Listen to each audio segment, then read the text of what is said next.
மகர ராசிக்காரர்கள் மகத்தான வெற்றியை பெறப்போகிறீர்கள். உங்களுக்கான சரியான கதவை தட்டுங்க, அதுதான் நீங்கள் பண்ண வேண்டியது. நான் இப்போ இவ்வளோ நேரம் அந்த விதைகள் கதெல்லாம் அதான் சொன்னேன். உங்கள் விதைகளை வீணடிக்காதீர்கள். இந்த பறவைகளிடத்திலும் ஆழமற்ற பாறை இடத்திலும் இந்த முச்செடிகளிலும் இந்த விதைகளை போட்டு வீணடிக்காதீர்கள். எங்கு விளைகிறதோ அங்கு சென்று நடுங்கள். குழந்தைகளே, இளைஞர்களே, உங்களுக்கெல்லாம் சொல்கிறேன், இந்த விதைகளை வீணடிக்காதீர்கள். மகர ராசிக்காரர்கள் 12 குடைவன் 6 வந்து விபரீத ராஜயோகம் உண்டாகும் போதே நீங்கள் பழச்சிக்கணும். கடை வைக்கணும்னு ஆசை குருஜி, எனக்கு எல்லா ஐடியாலஜி இருக்குது, இப்படி இருக்கு அப்படி இருக்கு, எனக்கு சப்போர்ட்டு கால். நீங்கள் இறங்குங்க. முதல் கல் நட்டு வைக்கிறது தான் கஷ்டம், முதல் அடி.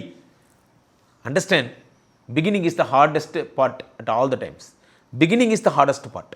உலகத்தில் மிகப்பெரிய கொட்டேஷன், பெரிய மோட்டிவேஷன் கோட்டே அதுதான். Understand, beginning is the hardest part. உலகத்தில் கடினமான ஒரு விஷயம் இது துவக்கம். துவக்கம் என்பது ரொம்ப கஷ்டமான விஷயம். துவங்கிட்டிங்கன்னா வண்டி ஓடும், அது பாட்டு ஓடும்.